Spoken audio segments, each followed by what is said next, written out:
अस्सलाम वालेकुम, I am doctor अना, फिज़ियोथेरेपिस्ट। आज का जो मेरा रिस्पायरेटरी सीरीज़ का नेक्स्ट टॉपिक है उसका नाम है types of chest physiotherapy.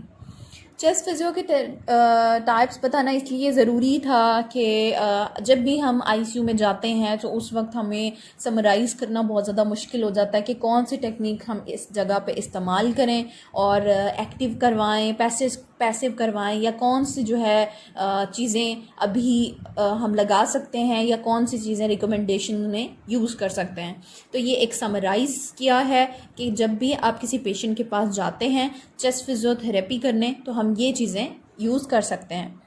Number 1, chest percussion and vibration. Chest percussion is clapping of the chest with percussor cups और मैनुअल बाय हैंड।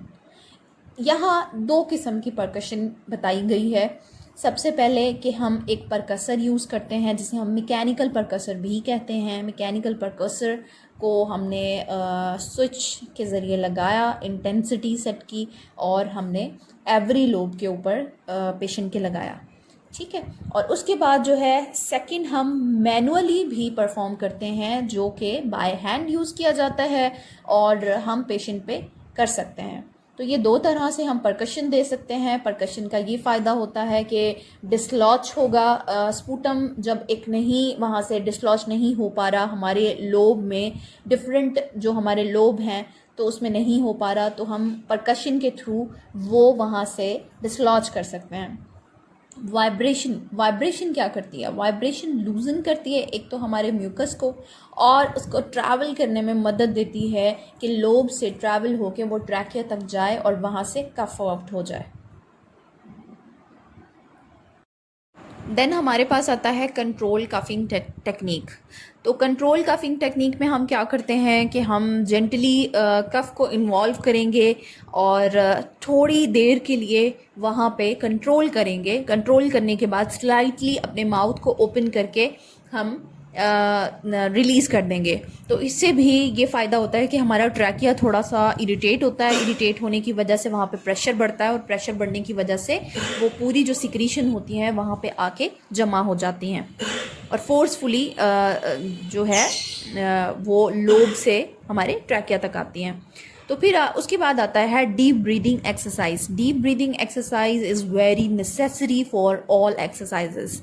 इसीलिए बहुत ज़्यादा ज़रूरी है कि जब भी हम कोई भी एक्सरसाइज करते हैं, मसल के किसी भी हिस्से की या बॉडी के किसी भी हिस्से की हम एक्सरसाइज करते हैं तो उसके लिए हमारे बहुत ज़रूरी है। तो लंग्स तो एक ऐसी चीज़ है जो हमारे सांस के लिए बहुत इम्पॉर्टेंट है, क्योंकि इन्हेलेशन और एक्सलेशन वहीं से ही प्रॉपर होती है और ऑक्सीजन का जो ट्रांसफ़र है वो भी वहीं से होता है। तो इसीलिए डीप ब्रीदिंग बहुत इंपॉर्टेंट है, हम वो करते हैं। प्रोसीजर क्या है कि डीपली आपने जो है लेके जानी है। इनहेल आप करेंगे, डीपली लेके जाएंगे ब्रेथ को, और उसके बाद पर्स लिप ब्रीदिंग करेंगे। आसानी के साथ स्लोली आपने जो है एक्सहेल करना है। नेक्स्ट हमारे पास आता है इंसेंटिव स्पायरोमीट्री। इंसेंटिव स्पायरोमीट्री पहले तो है क्या कि ये इससे हम वॉल्यूम को चेक कर सकते हैं कि हमारे लंग्स की कैपेसिटी कितनी है, हमारे लंग्स का वॉल्यूम कितना है।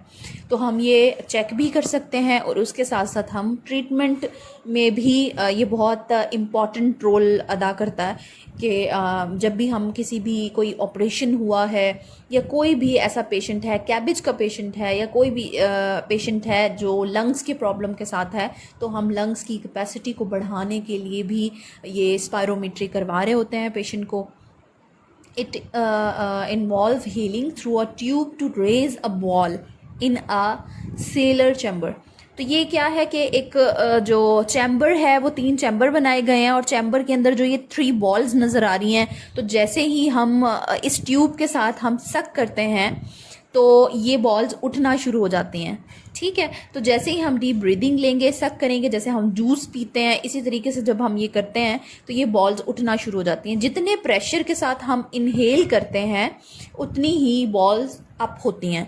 तो आप अंदाज़ा लगा सकते हैं कि आपके जो है लंग्स में कितनी कैपेसिटी है। 1 बॉल, 2 बॉल, 3, अगर तीनों एक साथ रेज हो रही हैं तो आपकी कैपेसिटी बहुत अच्छी है, लंग्स की वॉल्यूम बहुत अच्छा है। लेकिन आपकी 1 बॉल उठती है या 1 भी नहीं उठती, इसका मतलब है कि लंग्स बहुत वीक हैं। तो इनकी जो मेजरमेंट भी दी जाती है, मेजरमेंट में ये होता है मेजरमेंट में हम क्या करते हैं कि उस पे लिखा हुआ होता है कि अगर 3 बॉल्स की जो चैम्बर बनाए गए हैं तो 600, उसके बाद हमारे पास आता है 800 और देन फिर रीडिंग आती है 1200 की। तो जब 1200 ml होगा तो इसका मतलब है कि आपके लंग्स की कैपेसिटी बहुत अच्छी है और वॉल्यूम बहुत अच्छा है। कैपेसिटी को कैसे हम कर सकते हैं कि रिपीटिशन हम चेक करते हैं कि इतनी जो है रिपीटिशन है कि एक बार उठा पा रहे हैं, 2 बार उठा पा रहे हैं, 10 बार उठा पा रहे हैं, तो उतनी जो है उनकी कैपेसिटी अच्छी होगी लंग्स की। तो उसके बाद हमारे पास आता है positioning and turning side to side. इसको हम पोस्टरल ड्रेनेज भी कह सकते हैं और या हम स्पेसिफिक ऐसी पोजीशंस बना देते हैं। ज़रूरी नहीं है कि हम बिल्कुल पोस्टरल ड्रेनेज करें, कुछ आप ऐसी पोजीशंस बना देते हो तो ताकि जो है आपकी लंग की कैपेसिटी भी अच्छी हो जाए और उसके साथ साथ जो है आपके लंग्स इम्प्रूव होते रहें।